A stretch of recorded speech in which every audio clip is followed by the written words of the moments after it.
From 65 teams to just 4. The grand finale of the AFC Cup is just one step away for Al Ahly and Al Nakhda. We're all ready for the West Zone final. 2 sets of 90 minutes, 2 legs to determine whether there will be Lebanese or Omani representation at the final stage of this competition. The stage is set in Karbala for the first of those legs, each team with its own agenda. Al Ahly are aiming to become just the 5th club to win multiple editions of the AFC Cup. Both teams have reached this round before.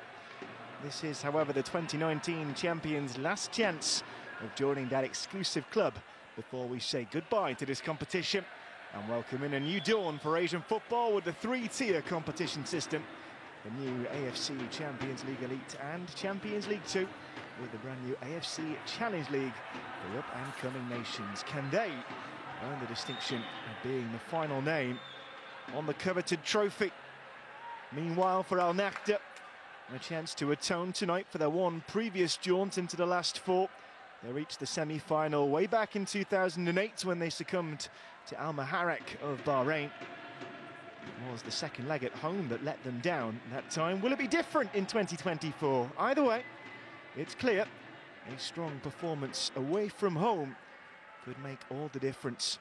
And winning this competition would give them the added bonus of matching rivals Al Seeb, winners last season.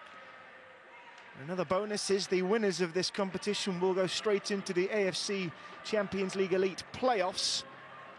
Only 2 teams confirmed for that stage so far, both from the other half, if you like, Gwangju of Korea Republic and Shandong Taishan of China, but illustrious competition. The winner of this 2-way tie will meet either Australia's Central Coast Mariners or Abdish Atakant of the Kyrgyz Republic. They meet tomorrow, and the second leg's coming up in a week's time. 7 days, and it's not long to wait to find out the finalist. Plenty more Asian football as well to whet your appetite up.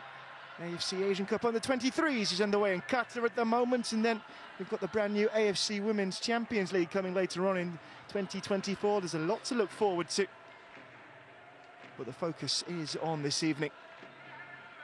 All the preamble is out of the way. We're in the curious situation of having 2 teams who know each other well, having played in the same group. For Al Nakhda, it was a slightly more straightforward route into the knockout phase. They took top spot in Group A. Al Ahly, well, they were at the mercy of mathematics and had to rely on their second spot being enough. In the end, they were the best ranked of the 3 group runners-up in the western half. Only just up. They earned a win the first time these 2 teams met, but were undone in the reverse fixture. The teams are ready to go. We are approaching by around 6 minutes or so kick-off at Karbala International Stadium. The AFC Cup West Zone. First leg of the final. 2 sets of 90 minutes and maybe more if we need them. Extra time and penalties isn't something we have to worry about this evening, however. It will be the Yellow Castle taking on the Renaissance. Both champions of their respective domestic leagues. Al Ahly twice running in Lebanon. Nakhda bounced back from the disappointment of being runners-up in 21-22 to take top spot, and both are locked in battles to try and repeat that feat. For Al Ahly, it's a battle with Nejmedi, most popular club in their homeland.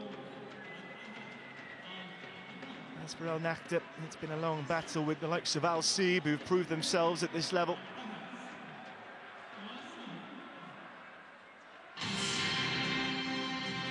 The noise levels are up for both teams. One last dance before we get into the final of finals. Both have had a taste of the action before at this level, but past glories are now fading into obscurity of the memory. The slate is, as always, clean again tonight. History counts for nothing.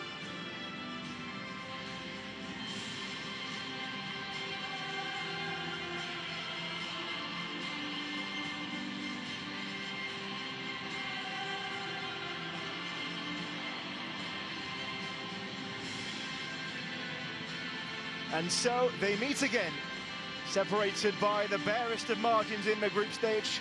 Al Ahly and Al Nakhda take to the stage once more, and only one will have the distinction of contesting the last ever AFC Cup final.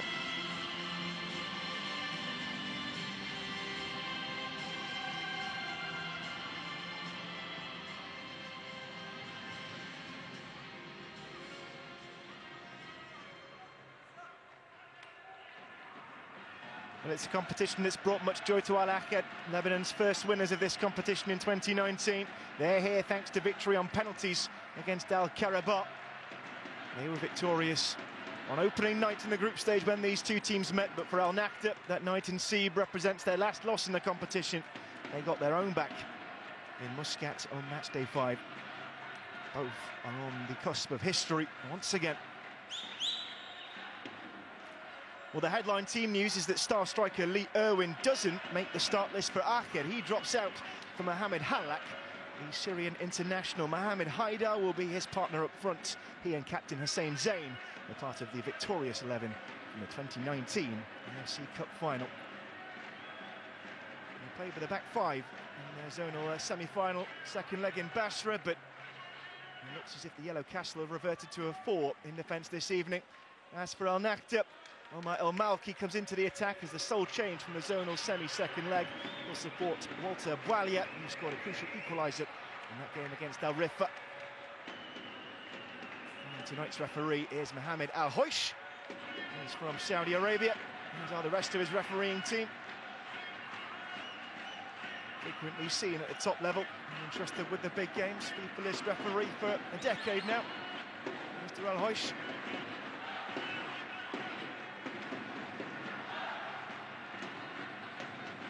Exchange between Hussein Zain and Harib El Sefti. As for the third team tonight, a big game for them as well. No video assistant referee. All will be done by those 4 men out on the pitch. And for the substitutes, it would be a surprise not to see Lee Erwin at some point. It was his clinical late header that forced extra time for Ahly in the previous round. Ali Al-Hajj scored an excellent low drive when these teams last met in the group stage in Nakhda, and they can call on the attacking services of Inters Guy at any time. He got the Omanis back on terms at Rifa late in the first leg of the zonal semis.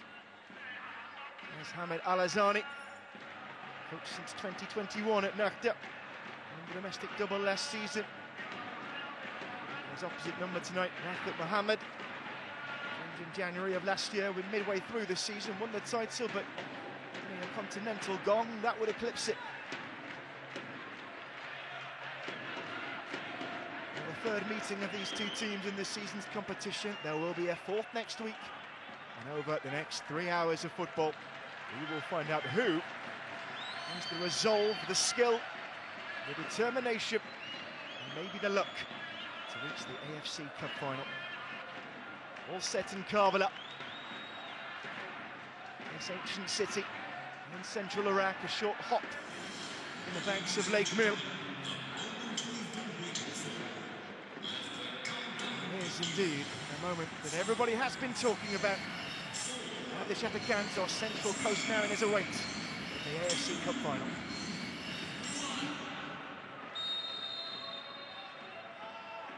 And we are underway in Karbala.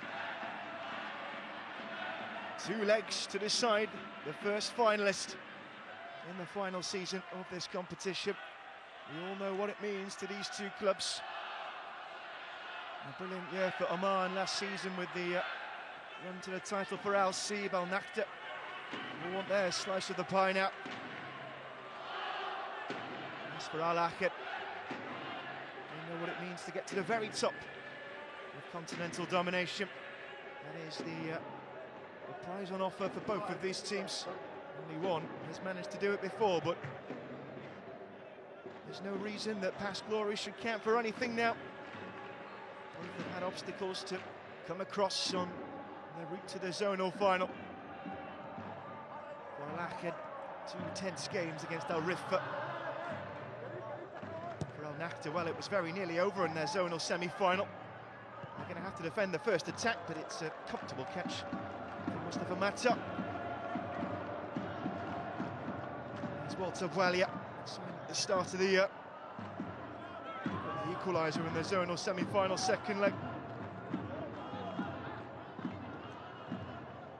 It's won by Harib. Dia Mohammed is challenging for it. Looks like he's going to set up on the left-hand side of defence. Puts his captain Hussein Zain on the right. They're interchangeable, those two. However, that is way over the head of Zain.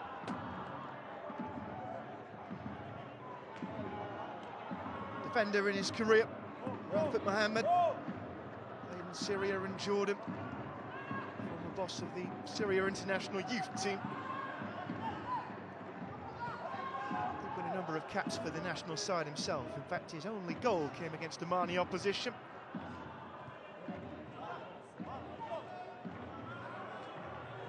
There's Ali Musa. And Junior and get it.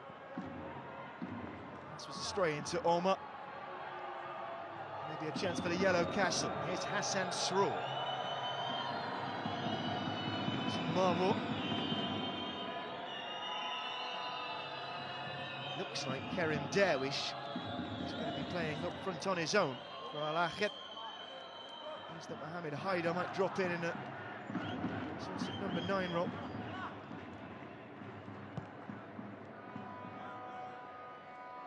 Should be an easy one for Harnim to read.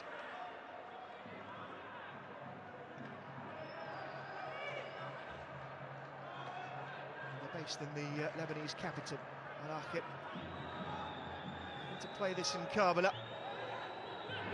They played their earlier fixtures in Oman, but understandably they didn't want to give too much of an advantage to Al Nakhda. It will take place at Al Qaboos Stadium in a week's time.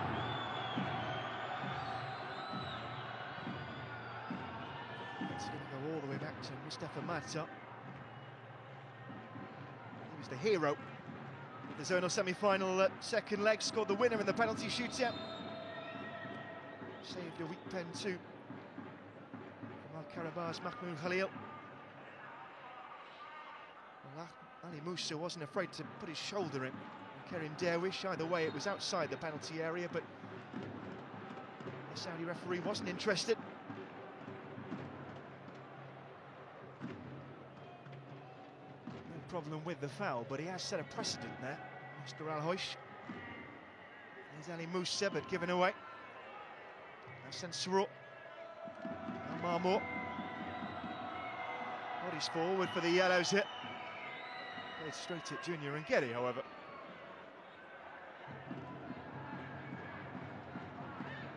There's Ali Musa. No way out for Al-Kabi. They've managed to find Salah. Trying to come forward was Haidar, but he would have had to do it all himself.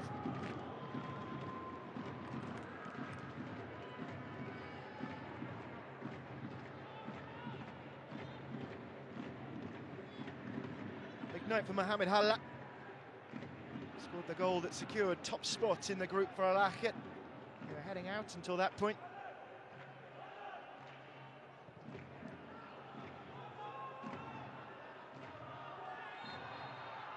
And it looked like the miscontrol initially, but Hassan Sroor has managed to buy himself a free kick. He's a youth product at Al Ahly, and he got the wrong side that time of Omar El Malki.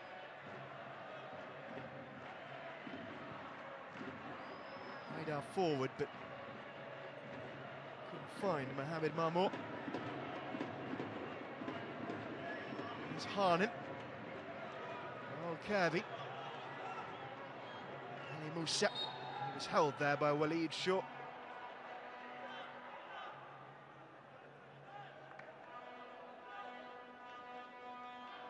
He's had a lot of the ball so far, Ali Musa. No question that that was a foul.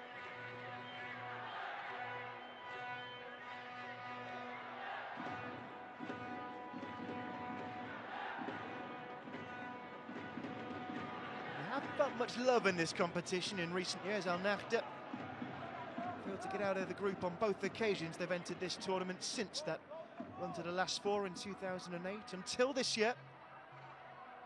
Might be a problem here because Khalil Hamis has got underneath it, can't get it away. And it's spurned over the bar by Abdulaziz Halfan. Well, danger there for Khalil Hamis.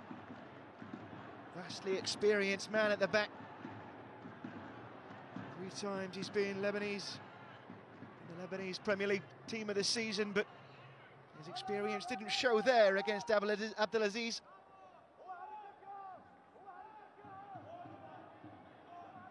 And an early warning for Al Ahad.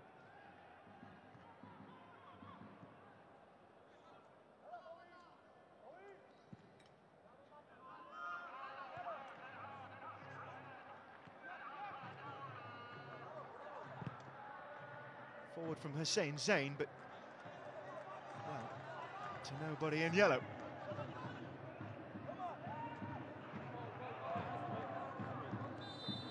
The referee took his time over that one.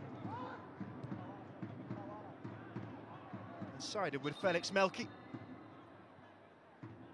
Al Ahad's Swedish-born defender. Well, it was definitely instigated there by Melki. And maybe Walter Boualia will feel hard done by. It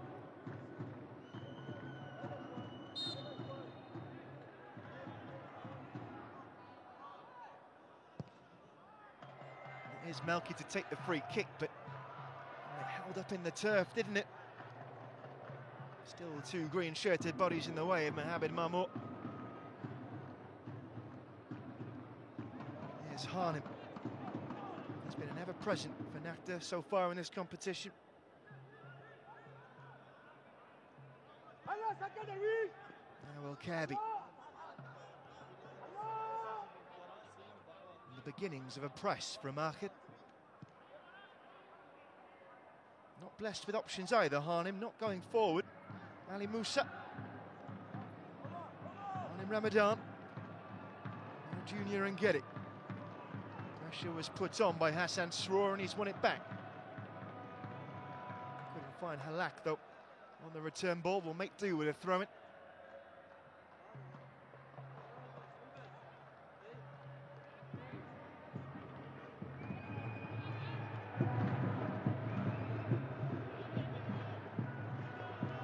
It was a 2-1 win for both sides in the group stage. First for Ahad, for Nakhta. Excellent start, the Yellows, but then they were beaten by Syria's Al Fortua in the second game and rather put them back to square one. To beat the Syrians on the final day, 2 late goals to do it.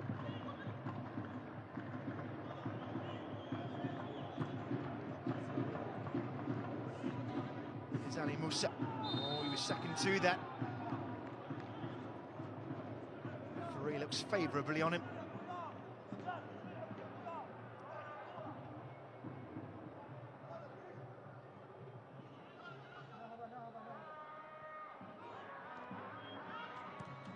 He's worked in the national team setup as well, Hamid Al-Azani.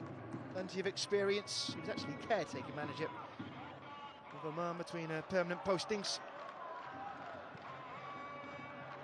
Alex going to chase this, and Ibrahim was quickly out of his goal. He's called Ibrahim Buffon in his youth after the legendary Juventus and Italy goalkeeper. I think Gianluigi would have been proud of those reactions, however. It's been a full-bodied start, and again, it's going to be an Ahad free kick. Mohamed Haider looked like he wanted to continue here, and then decided that the blow suffered by Boualia, or from Boualia, was too great.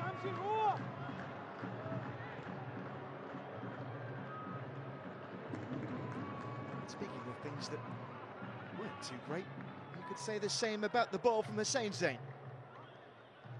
Man of high standards, he's a key man.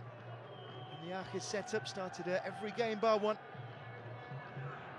One of the 4 players who held their nerve in the shootout against Al Karabakh last time out. Actually missed their first penalty as well.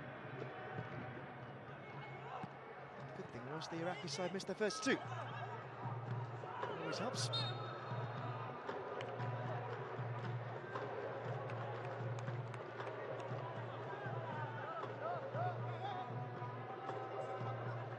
Musa has been on the deck 3 times now by my count.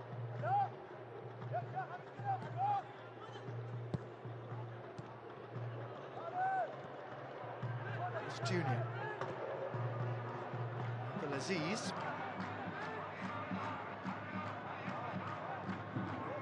Ali Musa. Been able to turn there. Salah, but there's nobody in green forthcoming, and now there's a chance for Akhed to break. Looking for options and find it with Marmour. Sroor.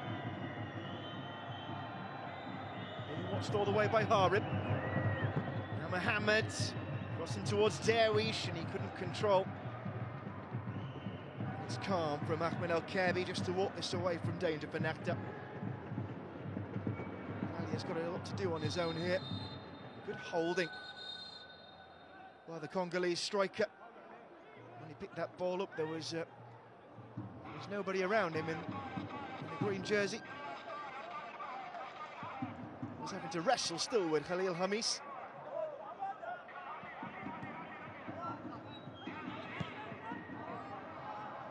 It's something for Salah to chase, but chase in vain. He is quick, that nippy winger, but would have to have been a lot quicker than that to reach Ahmed El-Kaabi's ball.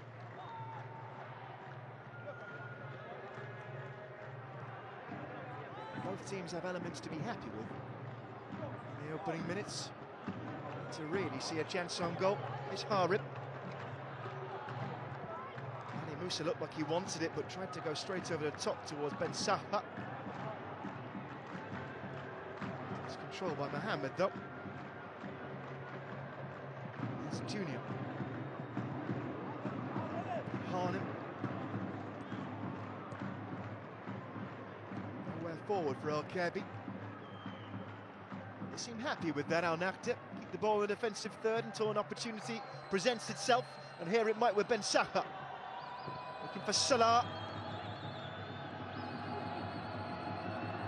Abdelaziz trying to get the cross in towards Bwalia. And Melki had to make the defensive intervention.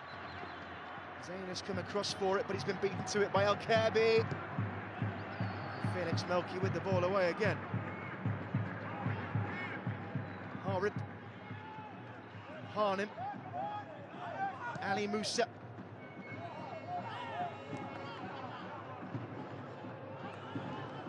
Batoni is Junior.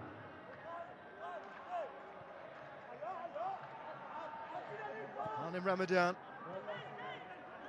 Now El-Kaabi. We've seen that he likes to get forward.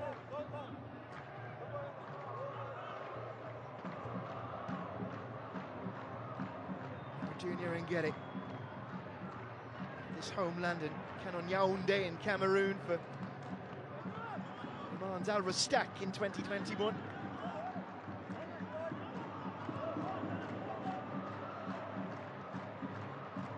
Here's Khalil Hamis.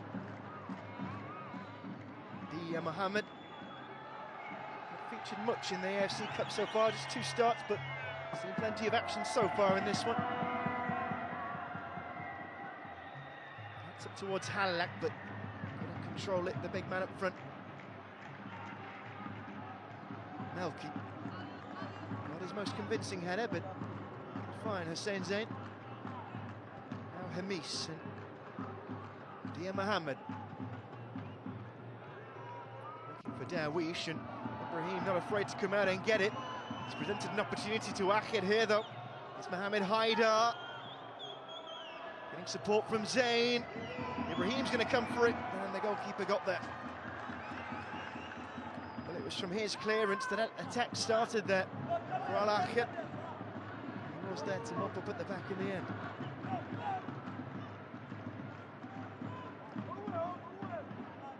Best chance we've had is Harnim. Ali Musa.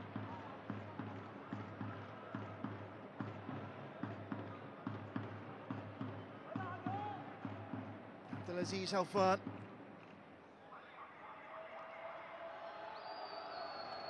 To get a cross in here, might be behind Bwalia. Trying to hold it up for Salah. Came in from Waleed Shaw. Hassan Sroor has decided that his skills are better used up the pitch, and here he is again.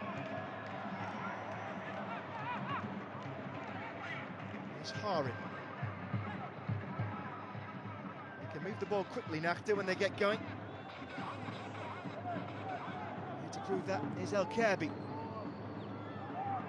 For his runner. Ben Sakho trying to get his head up. Salah. Got Walia in the centre. And it went all the way through. Felix Melki went after it. Might be glad he left it in the end. The sort of ball that could have gone anywhere with a defensive intervention. This was the Ahed chance down the other end. Clean catch in the end for Ibrahim.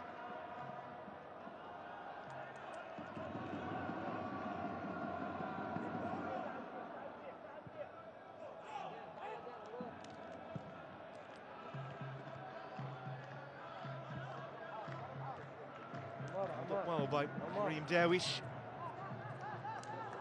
Thought he'd found some room for Mohamed Haider.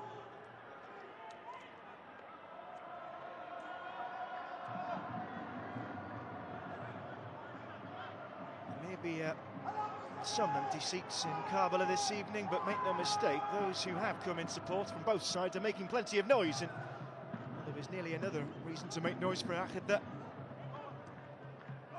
He's always fancied a press this evening, Mohamed Halla.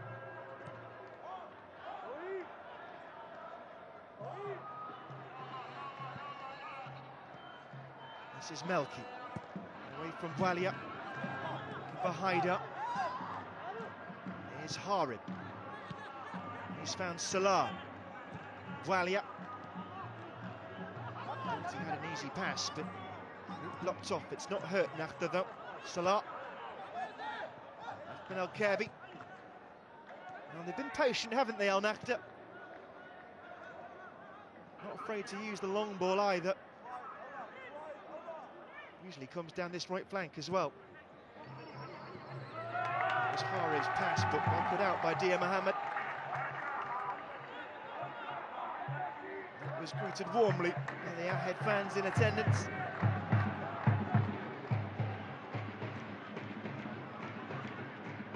Although they might be a long way from home, there's still plenty of yellow to support inside Karbala International Stadium tonight. Here's Salah. Might have been tempted by a shot there. In the end, it hit Waleed short. Here's Halla. It's behind Derwish. In the end, there was no control. It was interesting to see there was no Lee Irwin tonight in the starting lineup for Al Ahed. This is not a partnership we're used to seeing up front for the Yellow Castle. Their Scottish striker has been the main man. He's second in the scorers list in the Lebanese Premier League at the moment. It's just split into its championship phase, so the top six will play each other 3 times. Currently tied for top spot with Nejmet.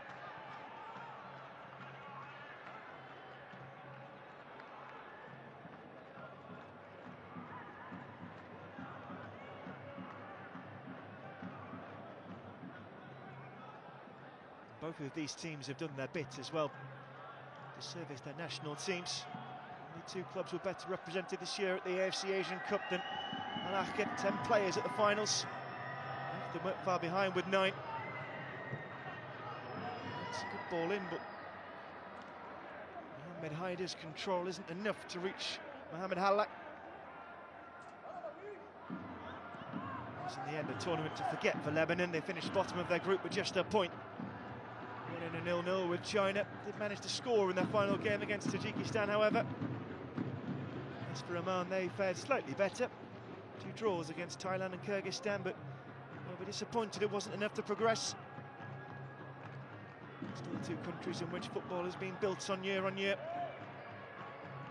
Champions of both leagues will go into the AFC Challenge League from the start of next season. Unless, of course, either of these teams can win the tournament outright this year. That will be the Champions League Elite playoff stage. It's a silly area of the field for Junior Ngede to concede a free kick. The yellow card is out.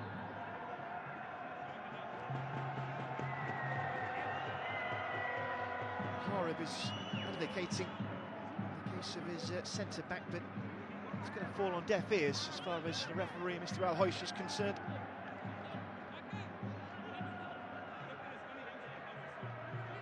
Junior Ngede is hurt here. So much so that he's going to need the trainer. So too Mohamed Hallak. Far from ideal start for a side who have opted to rest their top scorer, having a striker down, but Junior Ngede too. He is an important man at the back for Nakhta. Joined them in September of last year.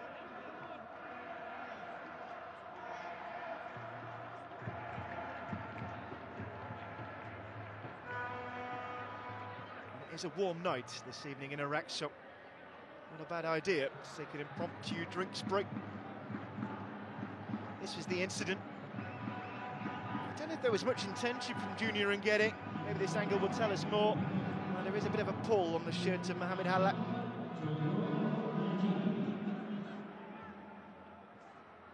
But I think he trips there, Hallak, on his opponent more than any purposeful tripping the other way.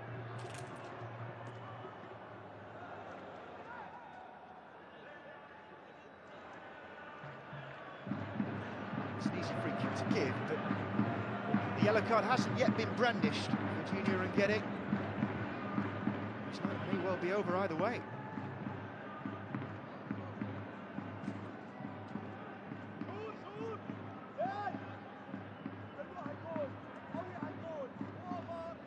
And there it comes. He is going to be okay to carry on, it seems, Junior Ngede, but he'll be doing so in the referee's book. Tricky one for a centre-back. There's still plenty of football to be played.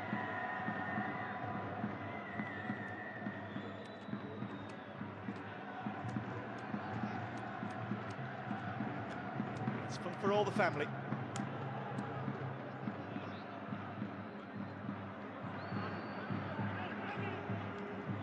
So a set piece in a good position here for Ahid. Mohamed Marmour might fancy his chances from here. Does like to hit them. A two-man wall for Nakhta. Momentarily down for 10. Even so, that will be a rather simple clearance from Walia. So wanted more distance on it. Hallak's going to chase this one down. Managed to keep it in play the first time, but not the second.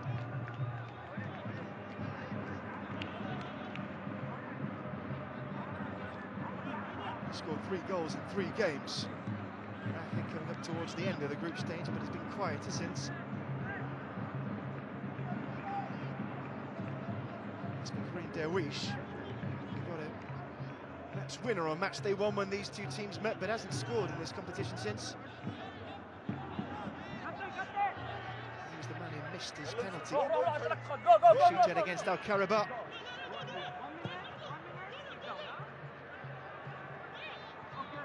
Rising, but beat Halil Hemis.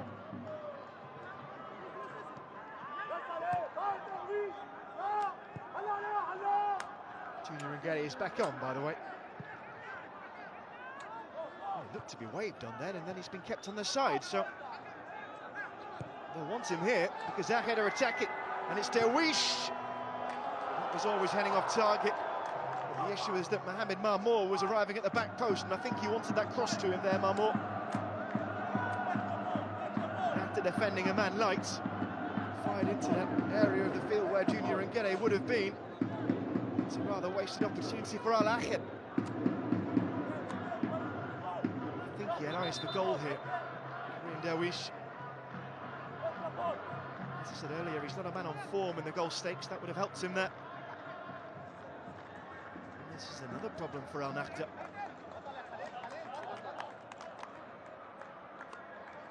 Only moments on from being waved back onto the field, Junior Ngede is back down again, and I can't say it's likely that he's going to continue now. You have to feel for the Cameroonian centre-back. It's rather a coming together. Injured him, and it looks as if his night is over. It's a tough one to take.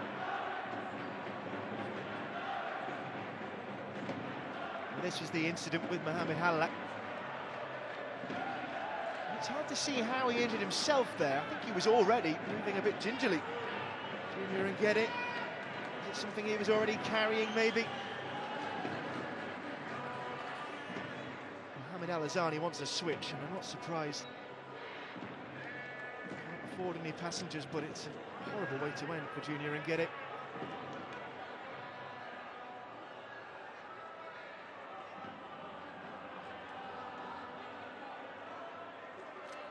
Maybe Ahmed Al Matroushi, only used sparingly in the earlier stages of the competition.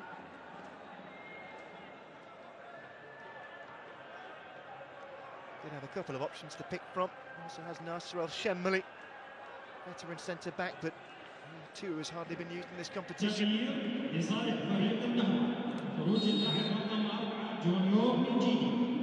That's earlier than Mohamed Al Azani will have wanted to dip into his pocket and use a substitution. 5 allowed, but from 3 breaks, and he's used one now.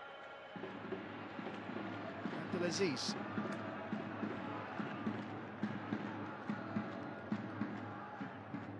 They can take some solace, Al Nassr, from this break, though, knowing that the momentum, if with anyone, was with Al Ahly, when play stopped for a couple of minutes there.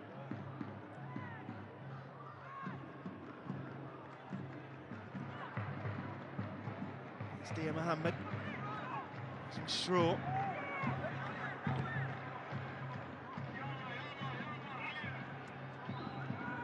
Ali Musa for Harib, lost out to Straw. Here's Haider. Halak ahead of him. First test for Ahmed Al Matroushi. One that he's passed.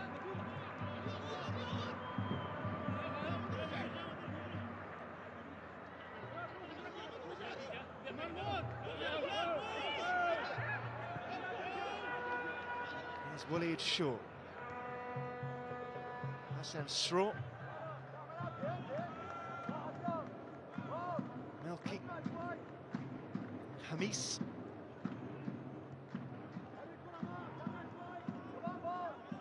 Now Ahed's turn to pass it round the back.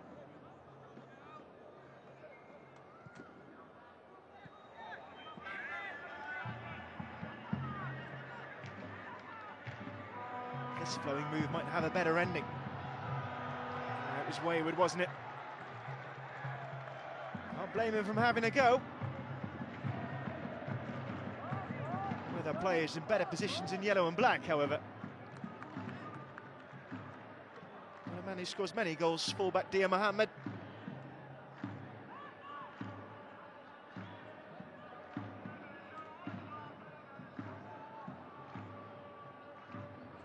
There's Harib, and I think he was already away there.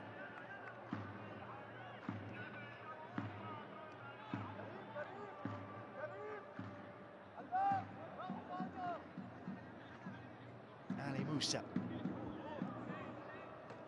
Probably been the busiest player on the park. Now he's got Derwish to think about. Here's Ahmed. Getting straight at Hassan Straw.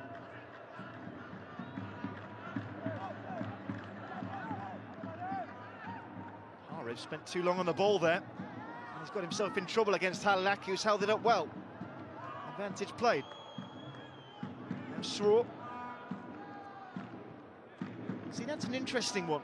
You can understand why Mohamed Al Hoist, the referee, wanted to play the advantage, but now it's Ahly who are back on the defensive. You have to wonder whether it has helped them, but it's such a difficult job being a referee. And it is an area of the field where you would often see play develop from, especially for a side who plays so many quick balls through to the front men. I always say it is the hardest job in football, though. I think the hardest job goes to those running the line.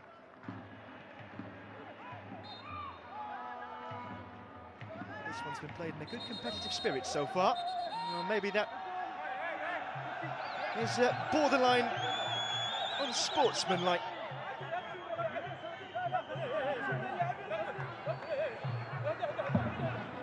Dia Mohammed was getting involved, and Bilal Ben Sakha didn't take too kindly to that. Wasn't the tidiest tackle for the ball from the Ahed fullback.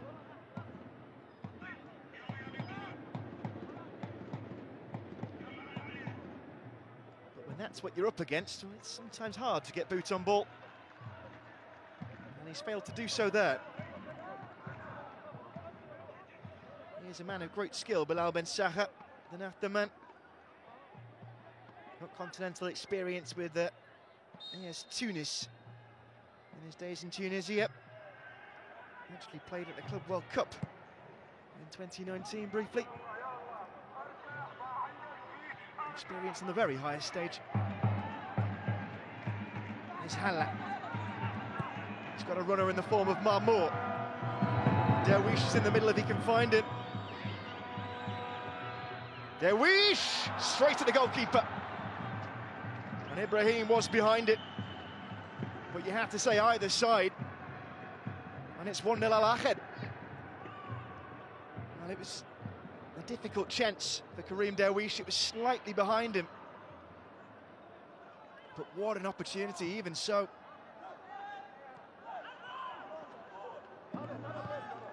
Nicely weighted, just got the direction wrong. And you could say the same about the finish.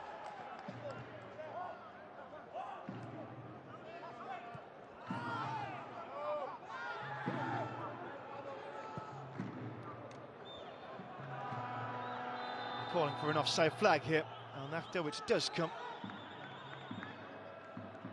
Hamid Marmour not afraid to get forward. It's tight, isn't it? Well, it's hard to say from that angle. Assistant referee only gets one look at it.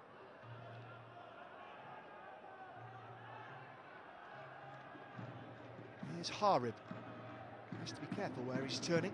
Seem to be black and yellow shirts all around. Better ball from Al-Kabi.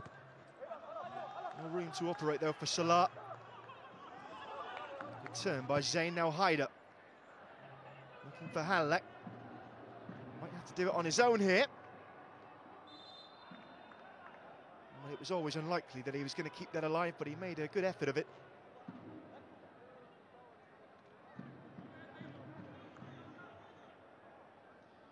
It's quite the facility, Karbala International Stadium.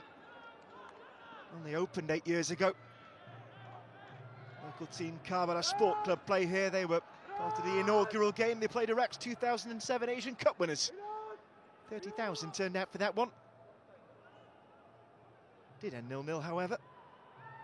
And if it does so tonight, it's definitely a result that favours Al Nahda with their home leg to come. Head to Muscat in 7 days' time for that one.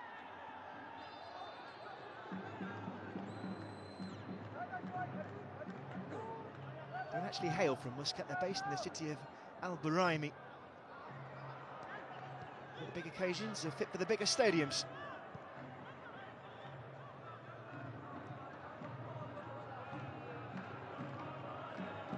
And the neutrals will hope that it's still a close game by that point. And if the opening 35 minutes are anything to go by, they might just get their wish. But it can all change, and it can change quickly.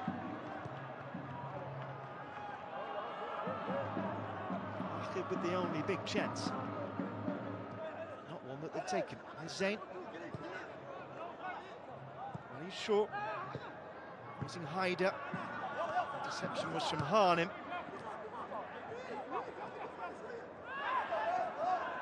Kirby with danger here and manages to make the best of it.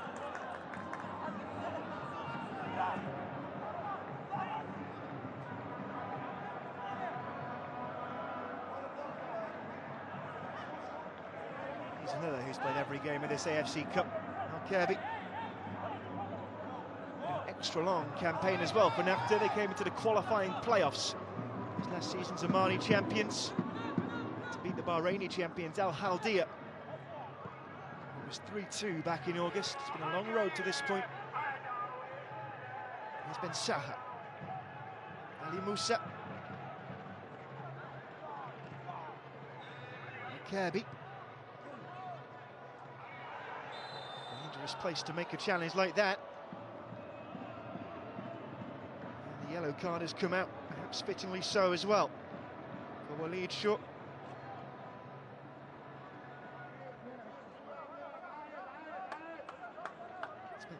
years at Luton Town, Leeds Shaw, now a Premier League side. 20 caps for the Lebanese national team. He could have played for Sierra Leone, the country of his birth. He was called up for the African World Cup qualifying, but wanted to represent the Cedars. But he's put his side in a spot of bother here.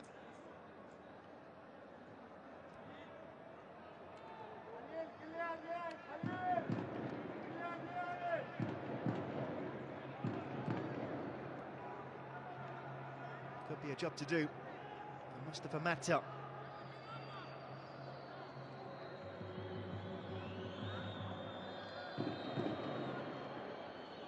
Ben Saha, having won the free kick, might fancy this.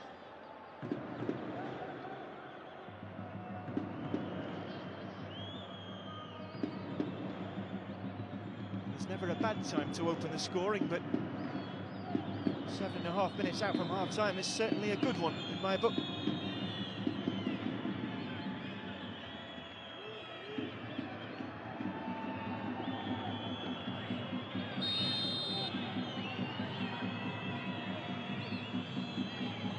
Here's Ben Saha, straight into the wall. And the referee's going to stop here, and I think that's a wise decision because that has gone straight into a lead shot.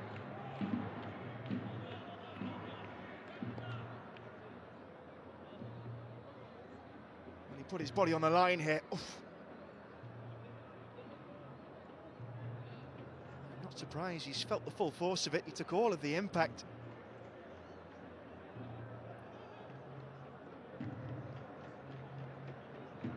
Be an influential man to lose, as was Junior Ngeri for Al Nakhta. He'll have his eye on the second leg in 7 days' time.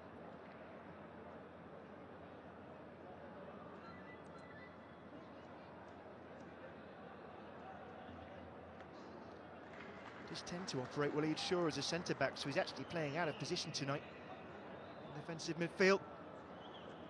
I hope that our esteemed dignitaries have been enjoying what they've seen.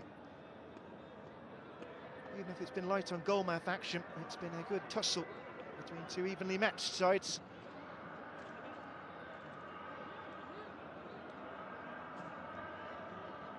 And sometimes at this stage of the competition, well, you can get those cagey affairs. Those matches where no one wants to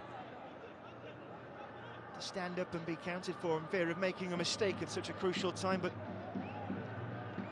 this game hasn't been one of those times.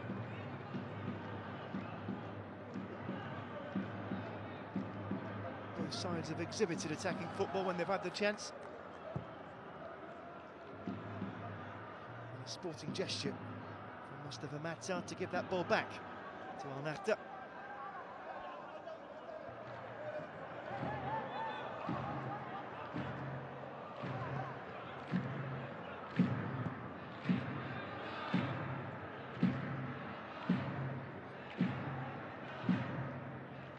Ahmed. Harnim. Hanlak is going to give chase here. Abdelaziz. Always tricky, Bilal Ben Saha.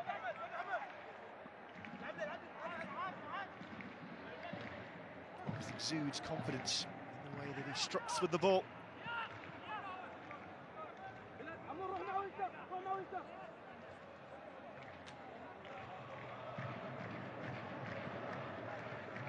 As we edge towards the halfway point or the quarterway point, depending on how you want to look at it. This first leg of the West Zone final is all square.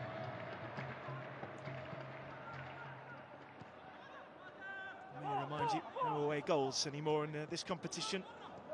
Those were done away with at international level a few years ago. There's Bilal Ben Saha.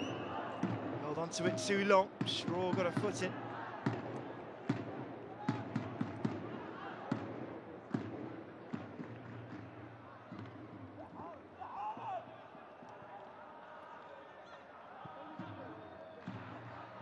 Ali Musa. Kirby looking for Salah. Hussein Zain did well there to drop his run and give an option to Felix Melki. Here comes Shaw. Almost ran head first into Ben Saha. Dear Mohammed. Marmot. Hassan Srour.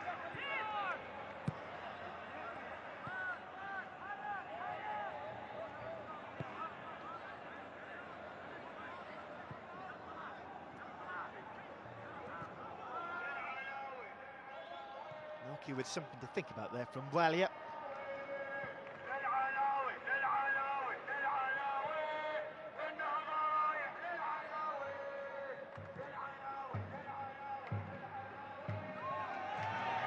Mistake here. Away by Abdelaziz, and here's Halak trying to cut it through towards Dawish, but the flag's up. And just for a moment, the Lebanese side thought they'd hit the front foot. He looked in a suspicious amount of room, Karim Dawish, and the assistant referee has got that spot on. Nevertheless, so hard to do that, turning and hitting. No touch to steady himself. It is a warning at least to the Al Nakhda back line. Full body tackle. Omar Al Malki. Hamis. Now Mohammed.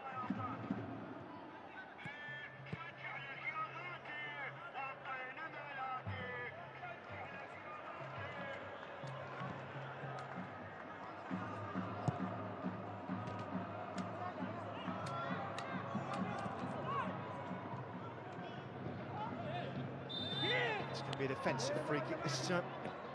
Hahn in the man fouled.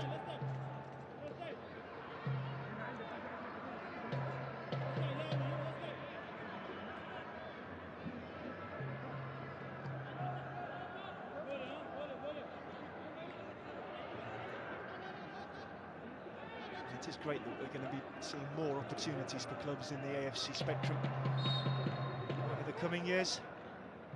Not without a touch of melancholy, though, to lose this great competition. One that's pitted teams from length and breadth of the continent against each other. Started out with the extra preliminary round between Machindra of Nepal and Bhutan's Paro. Back at the start of August, 3-2 that one, it was a cracker. The new changes mean there will be more opportunities and for more teams as well.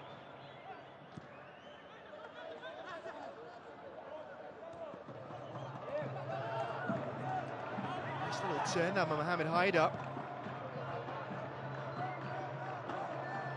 Now Marmot against Abdelaziz. He's found his way into the penalty area. And that will be where he stops.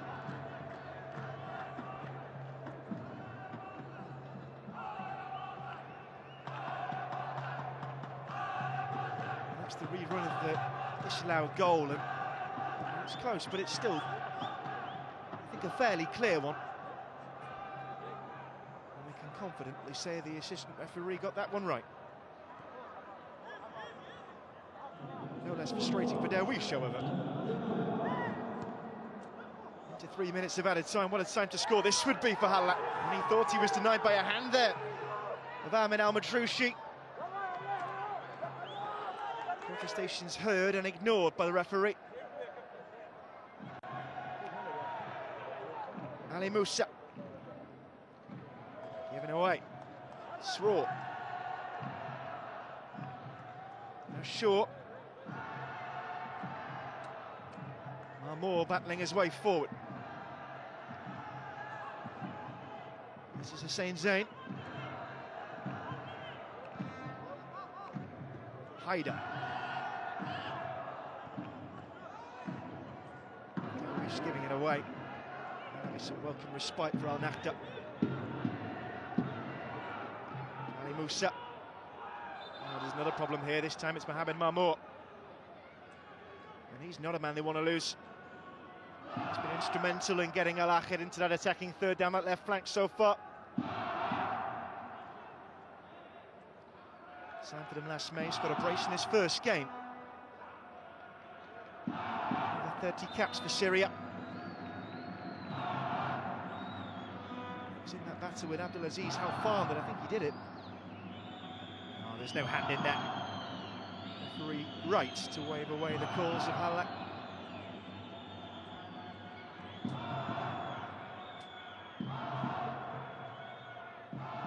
This is certainly concerning. The yellow castle here.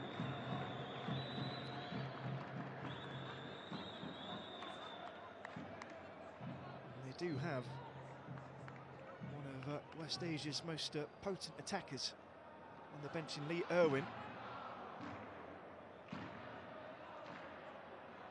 He's normally used in conjunction with Mohamed Marmour.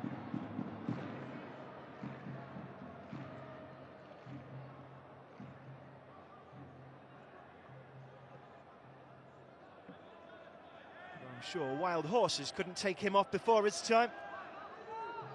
I still feel he's got something to say in this AFC Cup zonal final.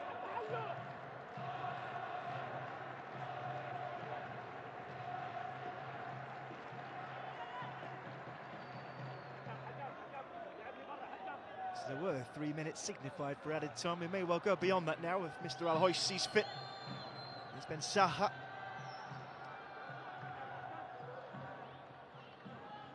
Now Harnim.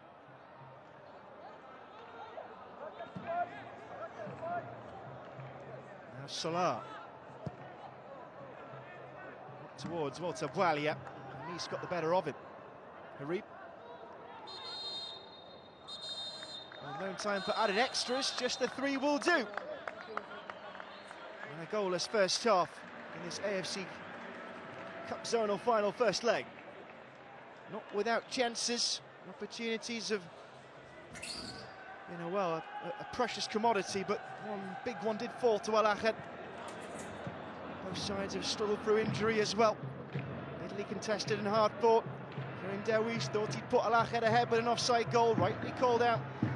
Quite a quiet half for his goalkeeper, Mustafa Matza. That could all change though. Only a quarter of the way there. One hurdle to go for the AFC Cup final.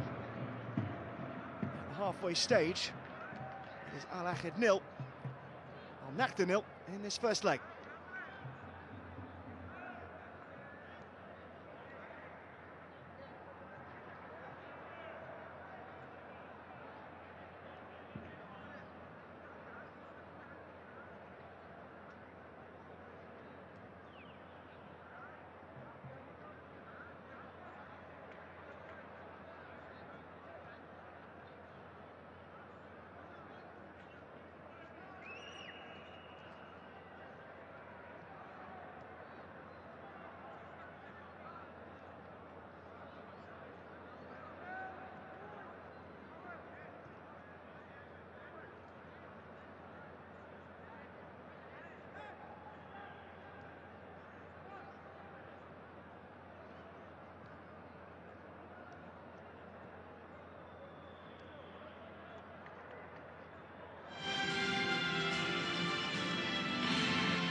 مفترى هذا سعد.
ضعيف والله ما اعرف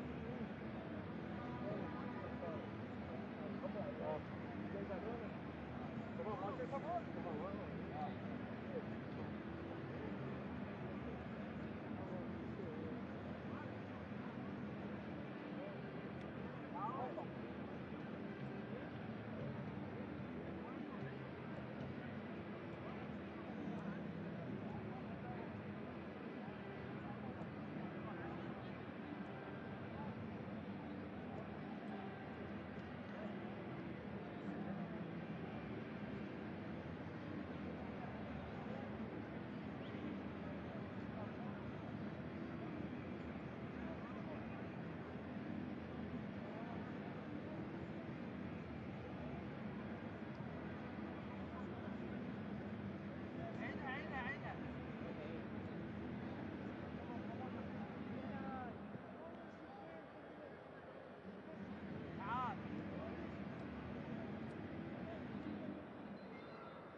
Back and ready for the second half then of this first leg. AFC Cup West zonal final, and so far, no goals. Well, that suits the neutrals down to the ground. This one has been a tightly contested affair, and a hotly contested one.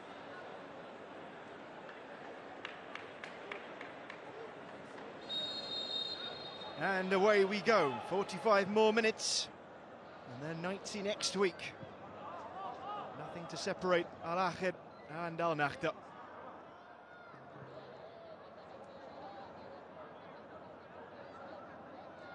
It's certainly the prerogative of the Omani side that 0-0 is a more fortunate scoreline than it could have been, because, well, there was that huge chance for Karim Derwish and his header straight at the goalkeeper, and his correctly disallowed goal for offside as well. Might be another chance here. Derwish, Halak couldn't get a shot through it. It might fall nicely for Derwish again. It's going to be kept alive though. Mohamed Haider. Harib away. Yellow shirts are coming forward with vengeance! Mohamed Halak! And the advantage belongs to Al Ahly. The Lebanese side in front, right at the start of the second half. What a moment for Mohamed Halak. Just his second goal in this competition. But it comes at what could be a pivotal point in this AFC Cup West Zonal final. A reactionary finish. One that sees his side hit the front foot. Well, the clearance from Harib was only half cooked, and what an insightful through ball it was to set up Halak. Well, it was close, but I think he timed his run right. But credit must go to Waleed Shaw for that ball. Without it, that goal does not happen. And the vision on the outside of the boot pass as well. And neatly tucked away by Mohamed Halak.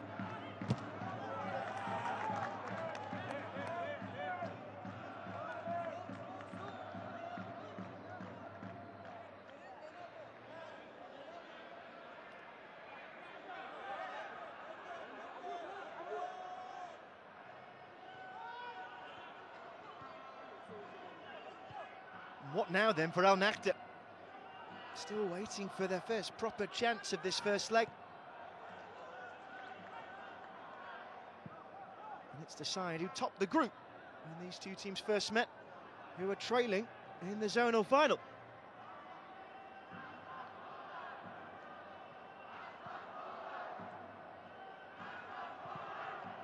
They don't need to feel an acute worry just yet. They trailed in both legs against Rifa in the zonal semi-final.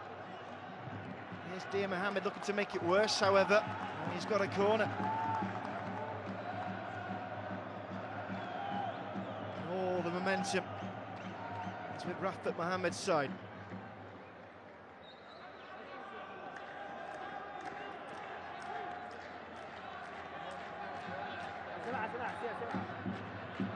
Halak, the goal scorer. Could there be another now for Ahmed?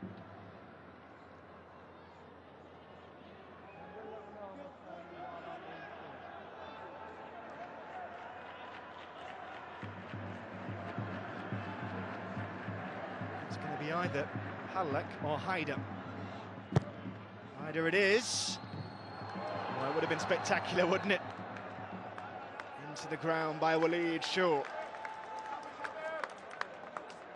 You can see what he was trying to do. Looks excellent when it comes off. He just got his bearings wrong.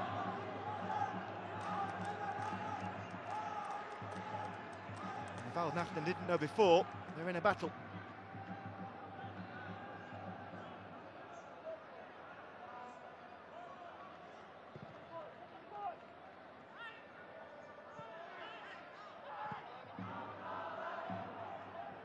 Hussein Zain. Oh, he's got right underneath that. Even so, nice touch by Mohamed Haidar. Shame for him there was no continuation. Here's Harib. Abdelaziz Alfan. Ben Saha.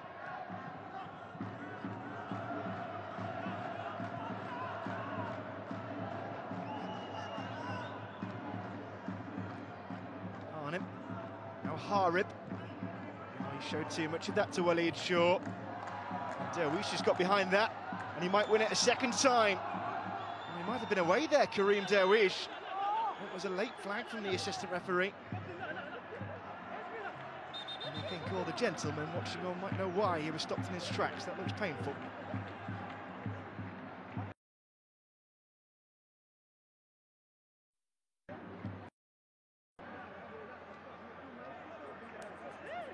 Oh, that was white.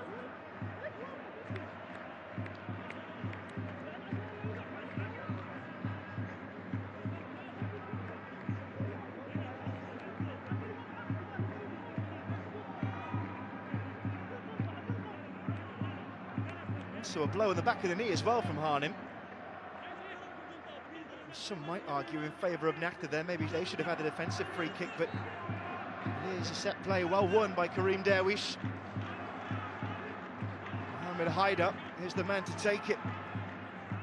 And there's a second Ahed goal in the offing.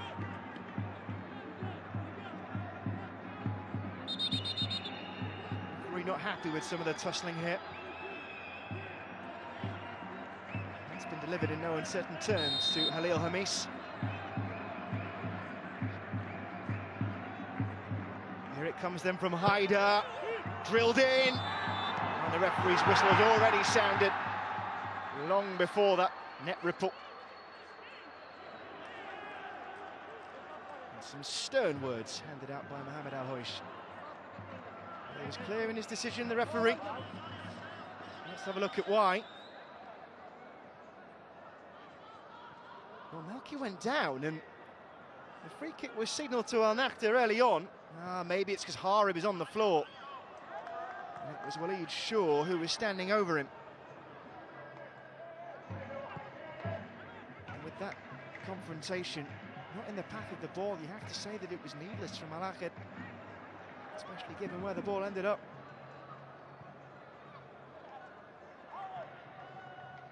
It's a big let-off for Al Nakhta.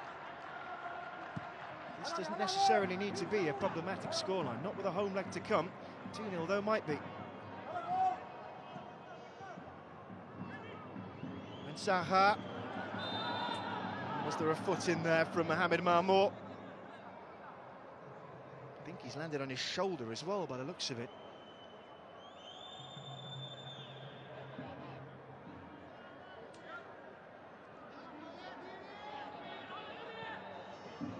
Arrived in September from Saudi club Al Sharq. Played in the third tier in Saudi Arabia, but he has been at the top level elsewhere. Got 2 goals and an assist against Ahed in the group stage meetings. His influence has been somewhat stunted though in Karbala tonight.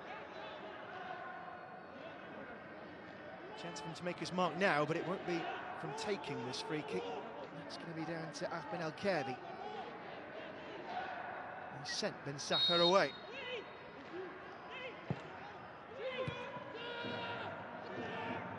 Dear Mohammed was the first man. Ben Saha. Alak right on top of him. Harib now.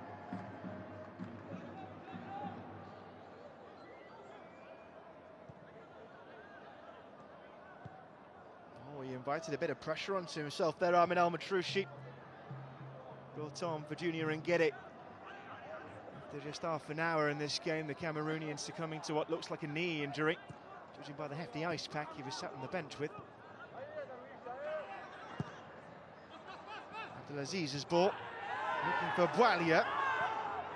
Referee says play on, and it's an aggrieved Halil Hamis who kicks back into action. Halak is offside.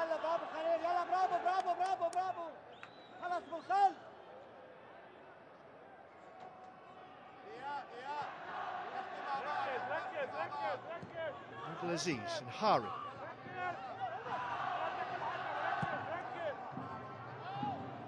Looking for Ben Saha. Hamis has come across to try and deal with him. Doesn't deal with him in a legal manner.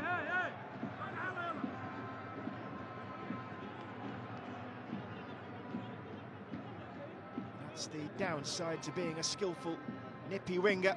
You put yourself in the line of fire where that kind of tackle is concerned.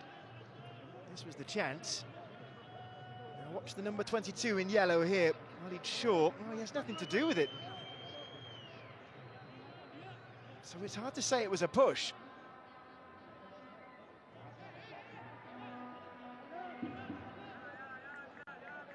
Either way, it remains his lead just at 1. For how much longer? Ben Saha.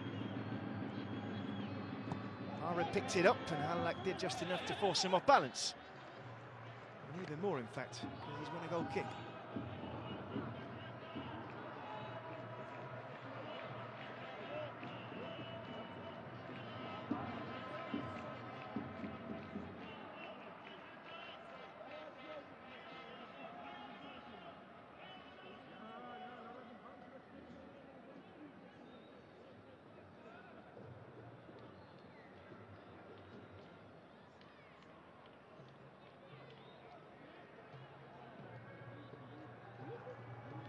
Diminutive, but dangerous.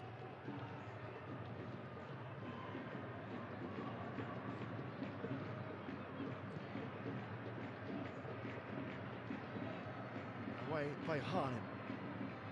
Only as far as Hassan Shrout. Here's Hussein Zain. Hide up. Marmour. Halak didn't get the chance to get in there this time. Ahmed beats him to it. Mohamed Marmour and Halak. Robbed by Ben Saha, who might be away here. Shaw chasing. For the first time he opted to double back, but he still manages to win the free kick. And he was a winner in this competition last year, Bilal Ben Saha. Glory with Al Seeb and trying to do the same again with their rivals. He scored in this round last season as well against Al Rifa.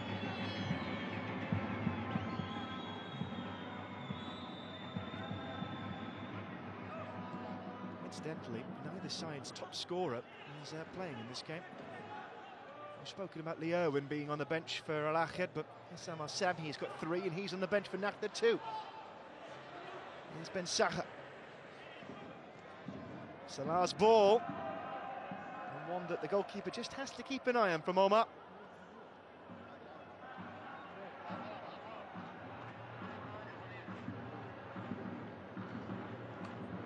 That pass for the goal from Walid Shaw was an excellent quality.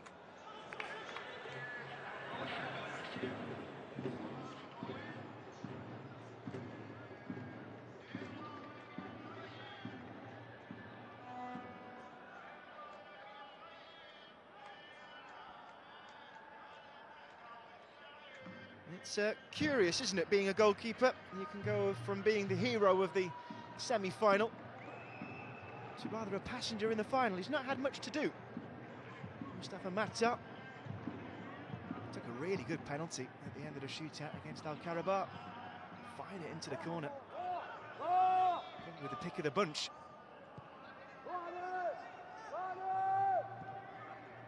Here's Harib.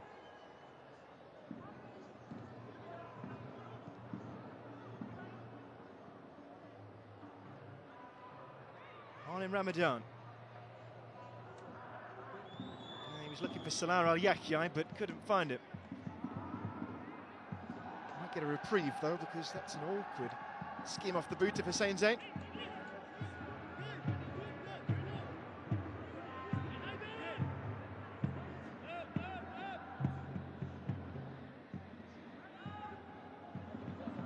Ahmed. Harnham. Kirby. Ali Musa. Al-Sehti. First time ball from Ben Saha. Wants it back here. Almost suited to go himself. Harnham. Here's Ali Musa. Abdelaziz. Ahmed. It's not the area of the field that Nahda want possession in. Ali Musa. Using El-Kirby. This is Harib. For Bilal Ben Saha again. Looking for Boualya. Forced the save out of Mustafa Mata, but again, not one of the difficult variety. I don't think he got the connection he wanted, Walter Boualya. He had Melki to deal with. That was all he could do to evade an offensive intervention, and there seems to be no skill left over for the header.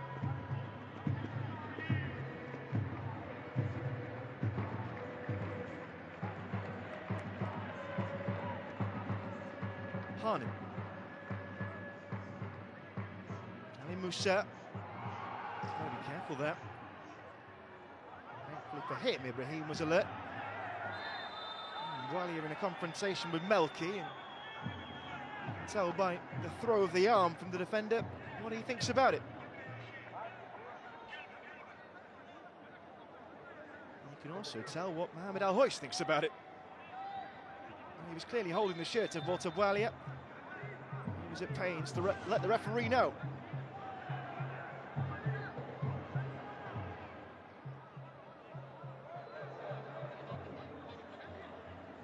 Have to keep hold of their discipline.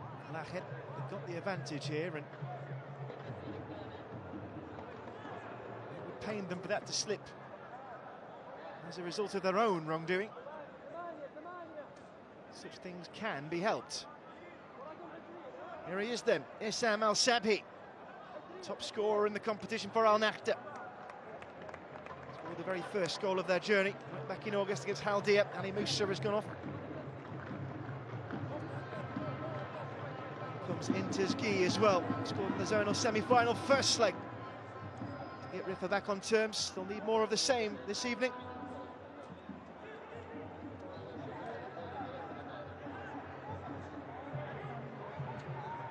Melki is going to make way for him in a quiet night. Didn't have to attack him midfielder. Also saw Ali Dahi Al-Rashidi getting ready to come up. He did have to make that injury enforced sub in the first half to bring off Ngede for Al-Matroushi. That's why Mohamed Al-Azani has looked for a triple substitution. Boualya as well, who's come off. Not a bad ball either. Of heads look painful though. Ahmed challenging for it. It was Halil Hamis as well. It was Halil Hamis, and it's so painful when that happens. He caught him square. Both players going for the ball, no question about that. Both had their eyes on it. To the last, they're coming together. Not ideal for either coach, but certainly not for Mohamed Al-Azani and Al-Nahda, having just made a barrage of substitutions, but it looks like it's going to be okay. Well then, here comes the superstar, Lee Erwin.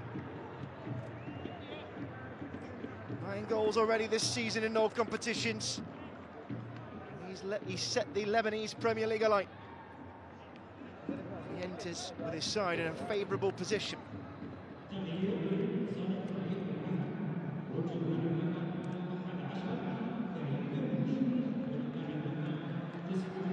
It's Mohamed Haidar. And Dervish has come off as well. Ali Al-Hajj is the man to come on as well. He might well go out to the right-hand side then for Haidar. Arnhem had to be careful there. Irwin will fit into that centre-forward slot that's been vacated by Derwish.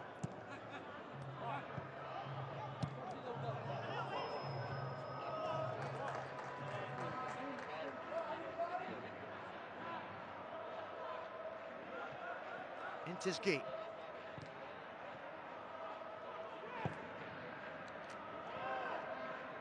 Arnhem.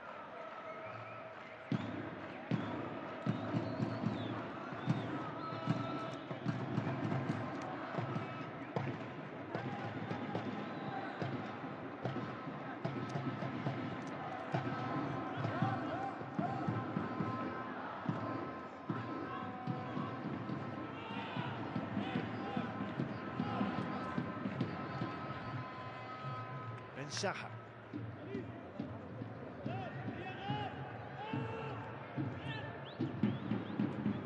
Arnhem playing a role that's deeper than you'd normally see.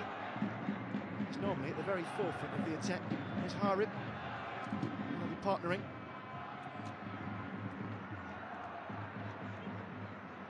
Intezghi looking for Ali Dahi. To make an instant impact from the bench. Arnhem's got to be careful, and Halak for company.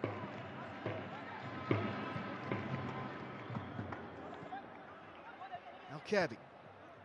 And Harib and Salah. Nice drop of the shoulder, and he's body checked by Waleed Shaw. And Waleed Shaw has got to be careful, because he is on a yellow card. Does the referee think this deserves a second? Salah was moving with pace there. And he was completely taken out by Waleed Shaw. And the man who set up Al-Ahid's goal is playing dangerously.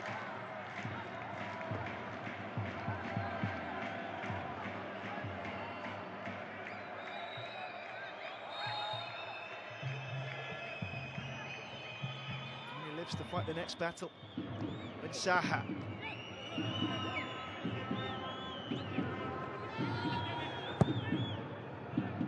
Got his cross in as well, but Matar came for it well.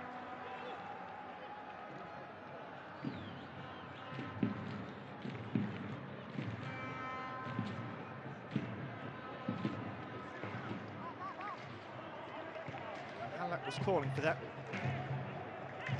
Waleed Shaw can count himself, I think, a very lucky man.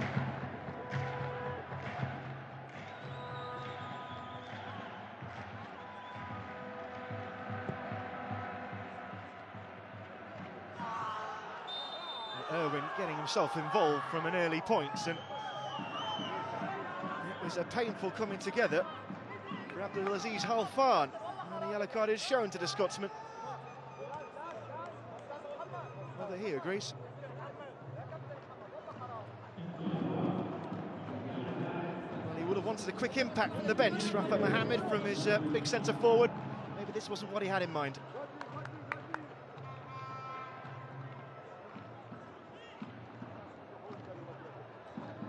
It was a physical mismatch.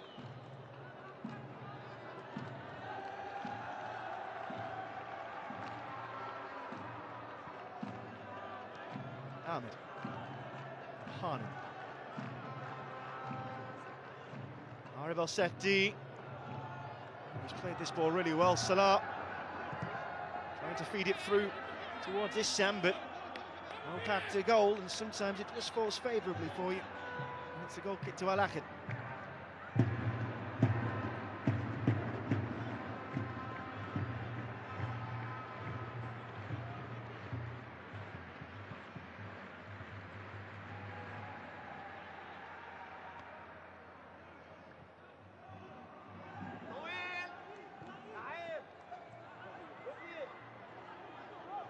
Got to be careful here, Ahmed, because he's got a fierce Ali Al-Hajj over his shoulder.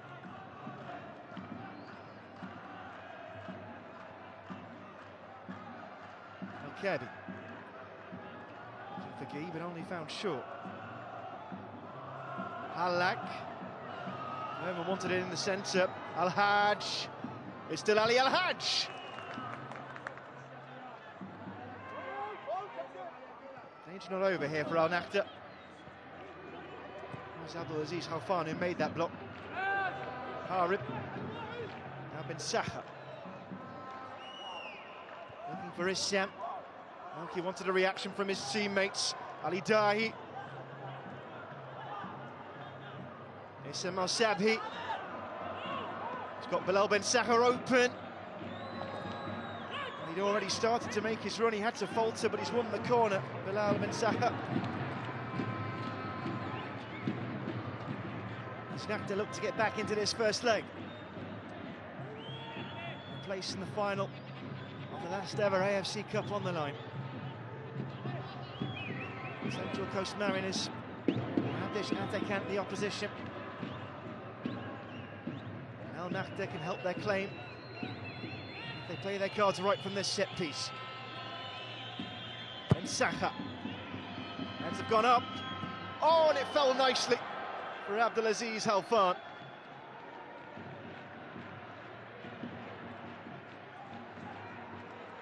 There was a lovely bend on that ball from Ben Saha. Wanted to control, but the finish just wasn't there. And he knows what an opportunity that was.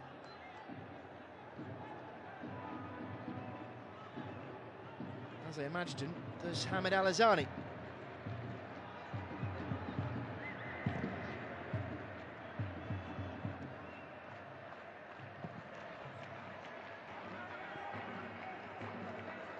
Winning it cleanly this time. Hassan Srour. Harib. Tiski. Midahi. Spent too long on it. Hassan Srour with what looked like a nice ball initially towards Halak. Here's Intiski. Can he find one of his own? And he's not allowed to. Good tackle by Shaw, and Halak might be able to find Irwin here. Ali Al-Hajj.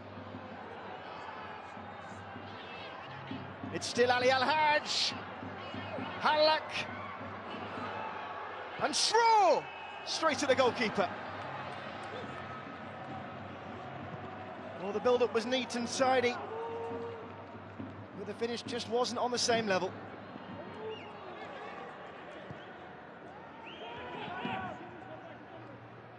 Now he'll have to be sure they won't live to rue that.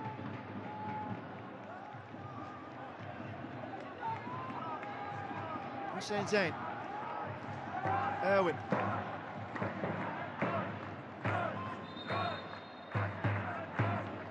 He's a man who's played all over the globe.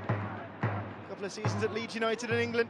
And with his physical prowess, he's hard to miss, but Ali Al-Hajj, he thought about going himself here. It was Halak in the end who was his target. And then Hassan Srour just tried to bend it into the corner, but had to force Ibrahim to work there, really, if he was to have a chance. Here's Ben Saha. Cross is a nice one as well, but again, it's over the bar from Abdulaziz. Two opportunities now for the Nakhta right back. And it's Zahid who are going to make a change. Hussein Dakik, left back, is going to come on.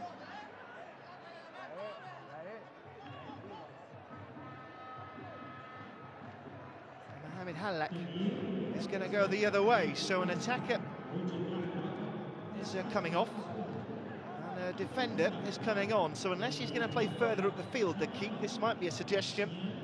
Rafat Mohammed is happy to hold on to what he's got. We'll see how that pans out. Might be interesting to see whether Ali Al-Hajj goes forward, but that was his goal. Mohamed Halak well taken as well.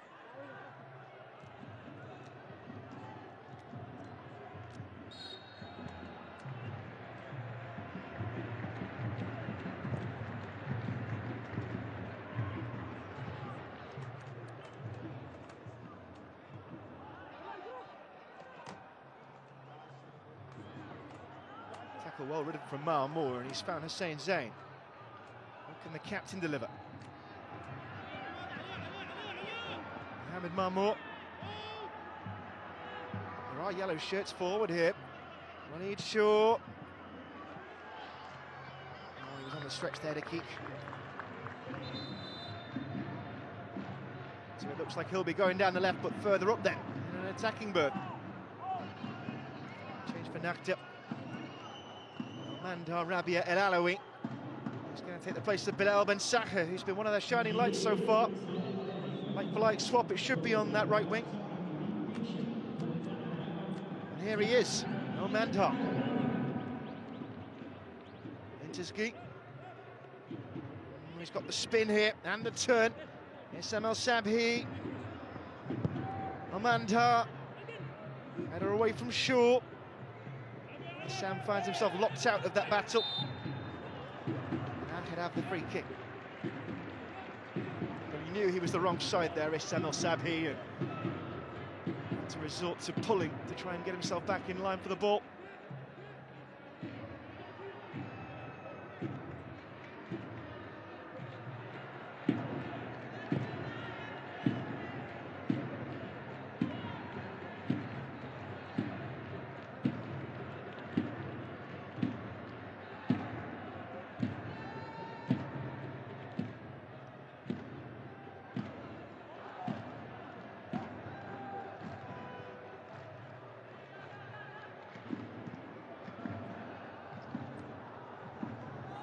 Mandar.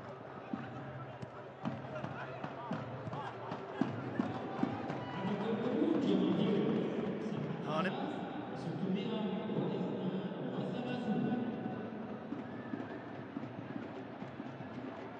Arib El Sahdi. Sam wanted it in an advanced position. It's going to be Intezghi instead. Al Dahi.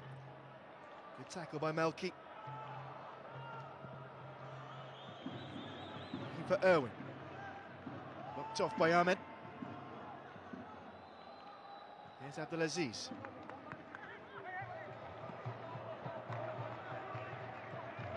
Kirby.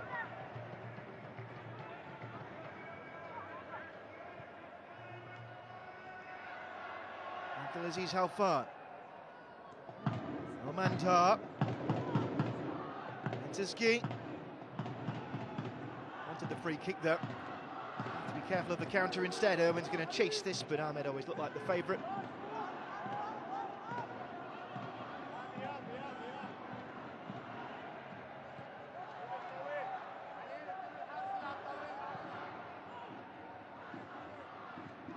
Looked calm there, Ibrahim. Still wasn't the cleanest ball away though. Only found Halil Hamis, who couldn't control, however.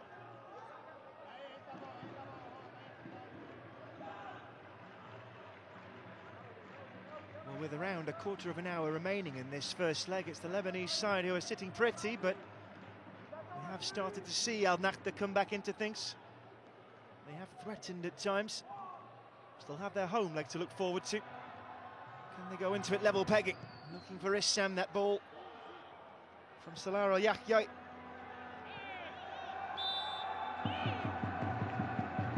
Costly free kicks threatened to undermine Ahmed.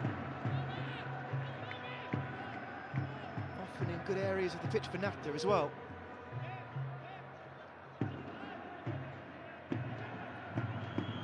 They're known as the Renaissance. That is the meaning of the Arabic word Nakhta. They need some sort of resurgence in this AFC Cup zonal final.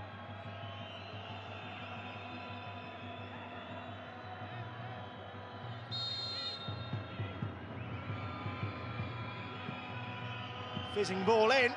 And over the bar from Ahmed Al Matroushi. And the chances are starting to stack up now for the Omani team. Right on his head as well.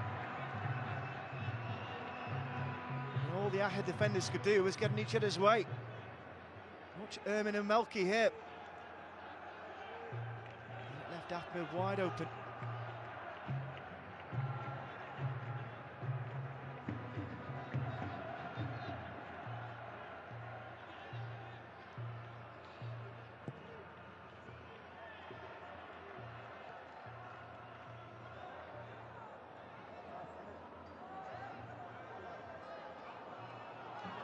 comes Mohamed Marmour. Tazghi. Using Issam. Tazghi might have a go here. Away by Khalil Hamis.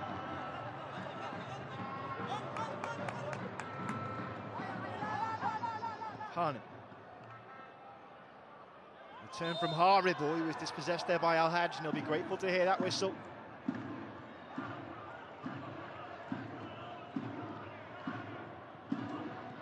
Kirby with his header. He's found Ali Dahi. Now Salah. Amin El-Kirby. Looking prep for a shot there, Harib. No Mandhar. Tazghi. And a toying with her opponent. But when the shot does come in from Salah, it's a weak one. So too from El Mandhar. That touch never looked like landing, and Khalil Hamis has to be careful there. He wanted more from the defenders around him. He was on his own. This is El Mandhar. Might try again to get the better of Dia Mohammed. Osman Abdulaziz, and it goes all the way through again. Oh, it's not really got into the game yet for Al-Ahad. Salah. Still Salah Al-Yahya. And that's a free kick right on the edge of the penalty area for Al Nakhta. Well, they've been knocking on the door. Salah Al-Yahya with the run.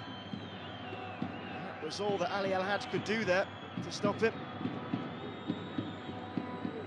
He's been dangerous cutting in off that left flank, Salah. The next step was probably a shot.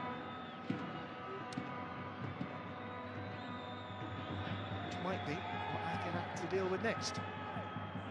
Lived a bit of a charmed life in the first half, Mustafa Matar.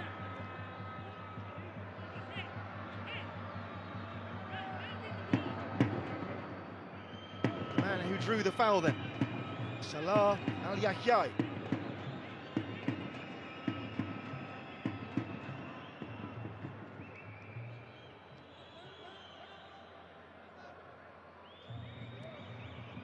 Scored, Salah, in the West Zonal final versus Rifa 2 years ago. The champions Al Seed. Can he do the damage again?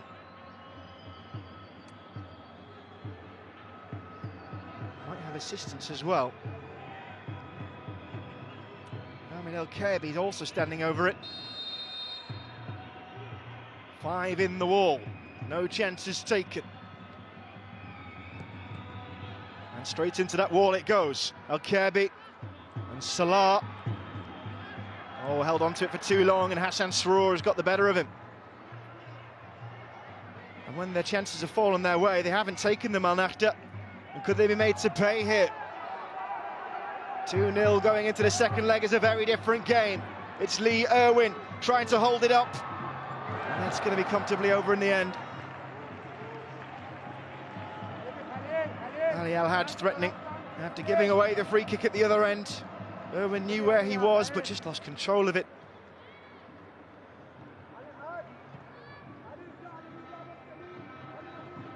But this Al Nakhta side had been far from clinical, and they were almost made to regret it. Here's Issam. El Mandhar is in the middle, so to Tazghi. That's a wild challenge. Referee's just given a corner. I think Issam will still be happy with that. Certainly the way his side have taken free kicks. Well, the foot was down from Hussein Zain. That's probably what saved him from a worse punishment than just the corner. Certainly on the borderline. Right then, 6 minutes of normal time remaining in the first leg. Is it Al Nakhta's time? Not this time.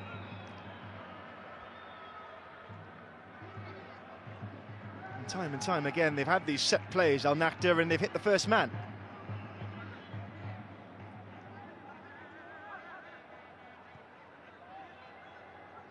And there's There's never really been a time when Mustafa Matar in goal for Al Ahad has had to make a goal-saving stop.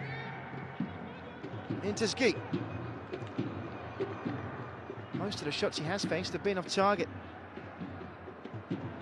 That's a wavy ball though into Harnim. Ali Dahi trying to cut it back for Issam. It took a bit of Melki with it, but not enough to constitute a corner. I think it had already gone dead.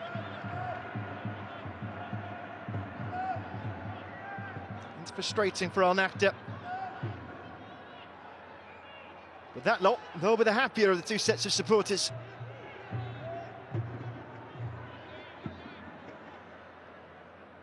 And that without their top boy really firing in this game. Got a crucial header, Lee Irwin, in the last round.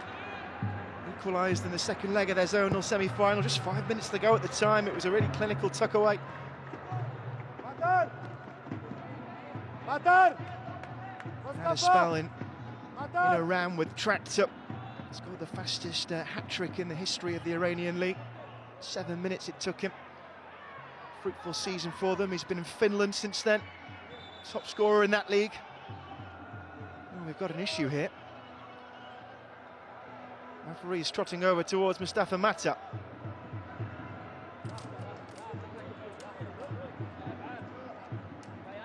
That is a worrying sign for Al Ahad. Such a key man he is. Joined the club just after their AFC Cup win in 2019. Undisputed first choice, even a penalty scorer.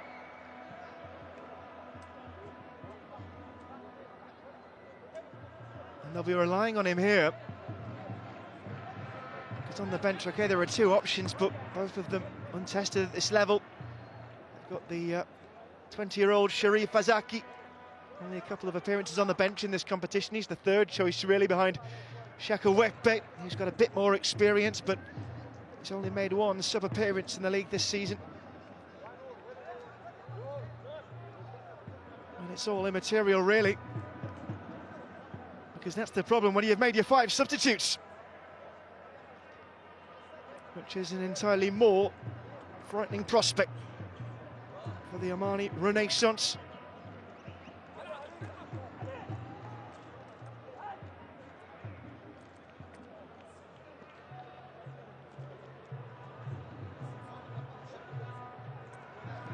There will have been disappointment there for Bilal Ben Sakha. He was a shining light of the team in green. But he can take some solace in the fact that his goalkeeper will play on. He's not really got much other choice.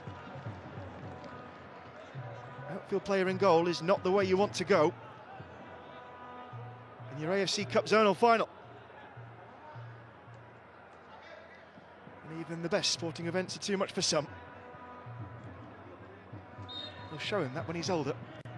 You were there, even if you don't remember it.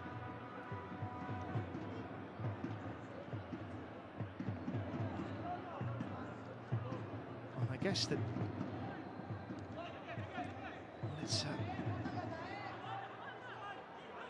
it's a questionable point in the game, isn't it? And the worry you have, well, will it see you through? Will clinicalism come to the fore? Can you take your chances when they fall your way?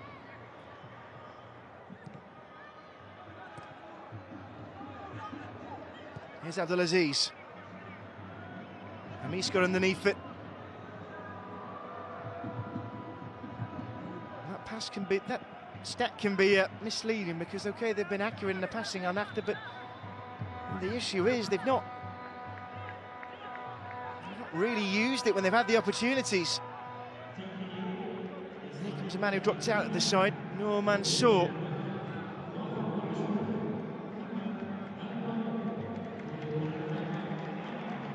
He's going to replace Mohamed Marmour.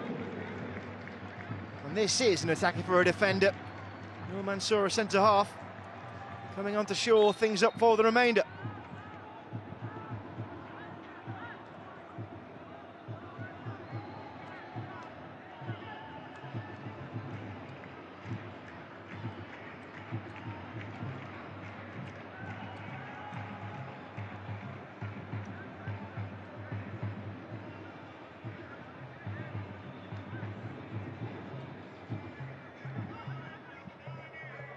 A spin and a turn from Salah. But for all the style, still no throwing in his favour. And they've done a good job here, Al Ahly, of just shutting the game down. Kept things quiet. Giving themselves the best possible chance of reaching the AFC Cup final again. Disappointment for Hamid Al Azzani with the number of chances that have come his side's way. None of them taken. None of them really close to being taken. It's been an exciting game, though. It's been end-to-end in this second half, particularly. And Erbil maybe with a chance here. Up against Harnim, who might have lost it. Well, he's come up against the taller, and you'd think stronger Irwin, and the referee and his assistant took a long time there to deliberate on whether that was a foul. As we go into 4 minutes of added time. Well, there was very little in it. But he had gone away from goal, Irwin, not quite a chance clear on goal. Interski wants this ball back quickly because Al Nakhda want to play. Ali Dahi, El Mandha. Interski here. Can Nakhda make this chance count? None of their others have. El Mandha. Ali Dahi. No offside flag. El Mandha again. Way too close to Mustafa Matap. And in the final third, it simply hasn't been polished enough not to trouble him. He's been bright, Interski, since he's come on. Might have played himself into a more key role in the second leg.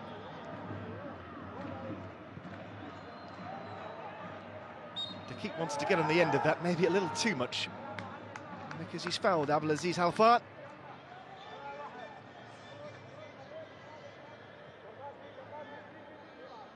Oh, clear as day, arm across the back, can't do that.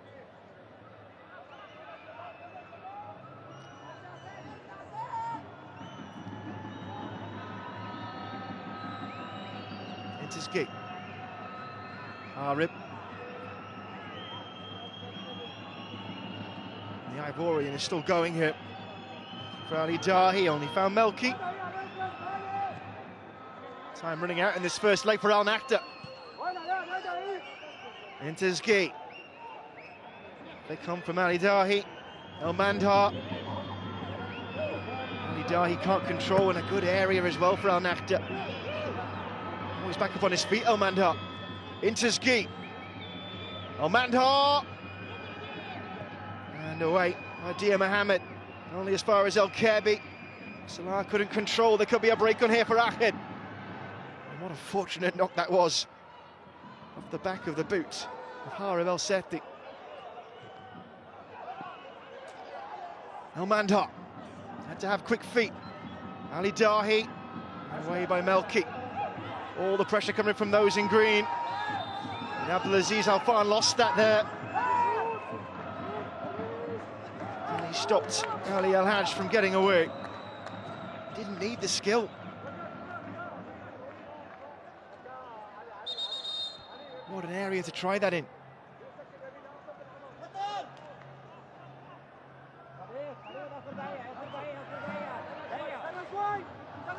And if they play sensibly, Ahmed might be able to use up this final minute, but it's been lost by Lee Irwin.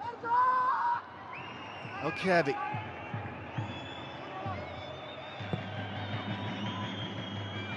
Away by Melki. Ali Dahi. Salah. Trying to find the cross, but the yellow defence is too strong. There's away though by Hussein Zain, and not into a good area for Ahmed at this point in the game. Maybe one last chance to level in the first leg.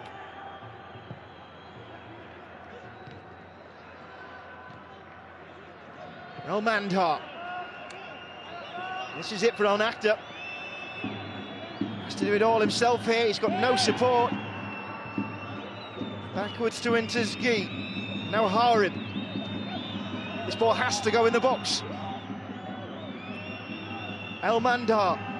Interski. And that rather sums up the night for Al Nakhda.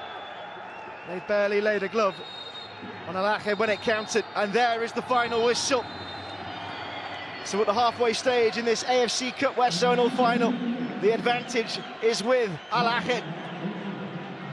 The Lebanese champions have their noses in front at the turnaround, but they had to work for it at times. They'll be concerned at how much time that ball spent in their defensive third in the second half, but still a quiet night for the goalkeeper.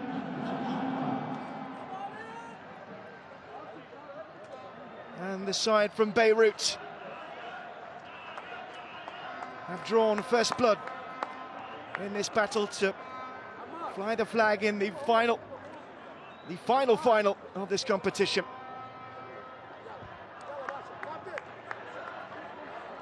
They're the ones who'll go home happy.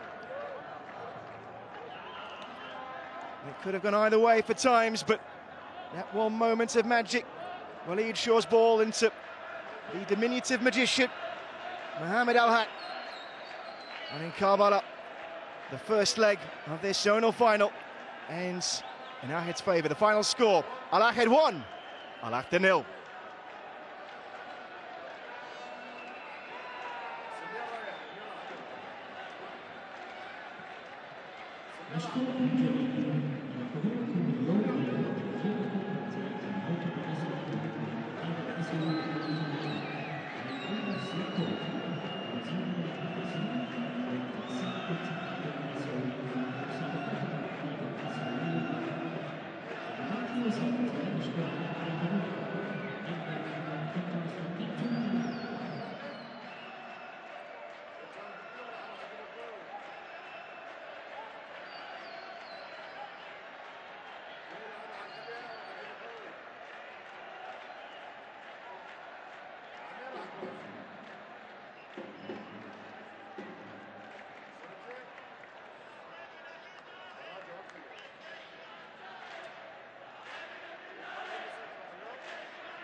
واحد واحد